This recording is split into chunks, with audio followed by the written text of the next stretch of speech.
This video is all about doing smoke effects in your videos. I'll show you some very simple methods for producing stunning smoke which can transform even the simplest video production. And this time round, this title is super important, as if you're playing with a smoke machine, you definitely need adult supervision. The Smoking Thomas.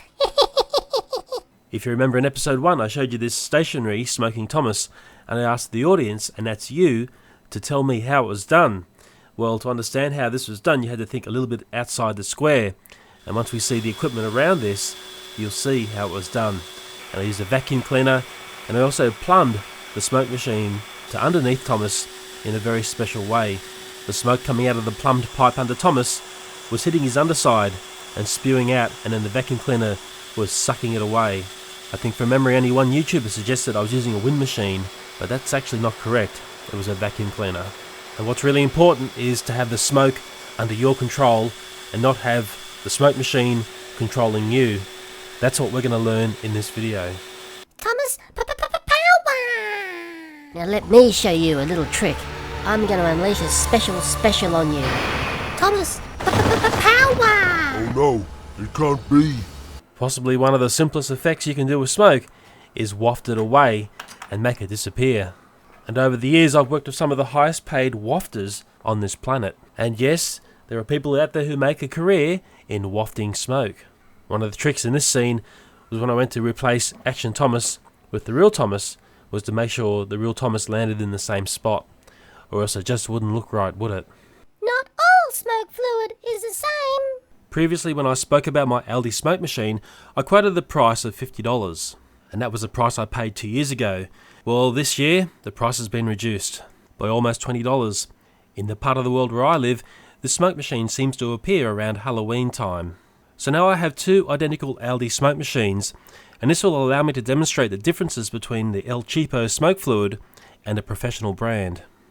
In a side-by-side comparison, I want you to look at the density of the smoke coming from each machine. The Gem smoke fluid I'm using is performing very differently to the Livingston fluid which is supplied with the Aldi machine. The Gem smoke fluid is different in a couple of ways. It is slightly thicker. When sniffing the smoke fluid from the bottle, it has a much stronger odour, and its price is higher than an El Cheapo smoke fluid. The big difference is, if you want to create a big clump of smoke, you're going to need far less of the Gem fluid over an El Cheapo smoke fluid brand. In the world of professional smoke fluid, there are various grades which perform various different jobs, but we won't stray down that path because we're going to stick with the basics in this video.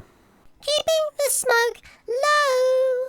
Creating spooky low-lying smoke is very simple, and there's no need for dry ice or chiller boxes if you're doing it on a small scale. The smoke emitting from a smoke machine is quite hot and tends to rise, and what we want to do is reverse this effect and keep the smoke lying low. So on my smoke machine I've attached a 12mm plastic pipe, and it's a sort of plumbing that you'll find in garden irrigation. I lay this plumbing down on my table and I cover it with some black cloth, and I spray the black cloth with some cold water, making sure it's really wet. I've also given the table a slight spritz of water, and this is going to help keep that smoke low. What's really important if you're doing this is to be in an environment where there are no drafts. The slightest breeze will destroy this effect. This really is a super simple way to create great looking low-lying fog for your next epic on YouTube. And in my little hammed up space adventure, you can see how the spacecraft interacts with the fog when it crashes.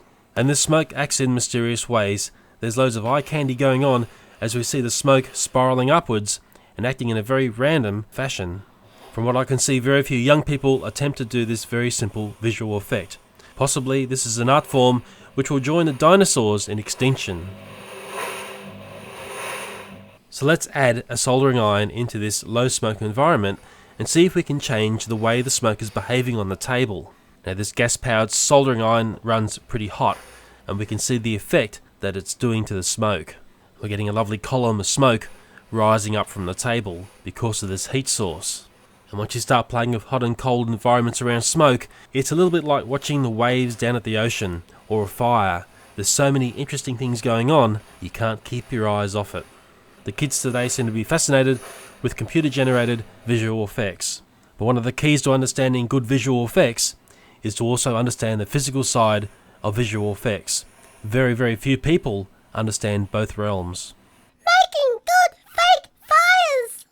This Lego police station is going to have a riot. Those pesky prisoners have set fire to the station.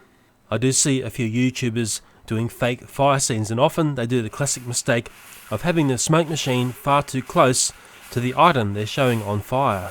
And this makes the smoke look saucy and tends to obliterate any visuals of what they're trying to show is on fire. So let's learn how we can simply improve this scene.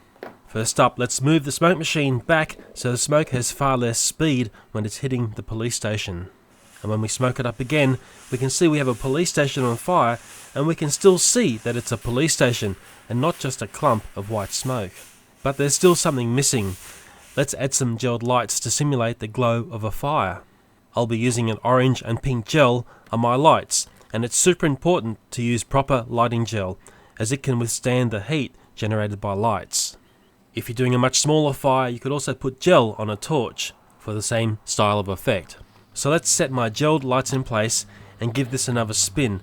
Hopefully this will have the audience sold there's a real fire in this police station without ever setting fire to anything. There's the old saying, where there's smoke, there's fire, but it also helps if there's a source of light as well. Everything I've showed you is very simple and basic to implement. I'm hoping this video will encourage you to add some simple effects to your next video adventure. And as always, thanks for watching.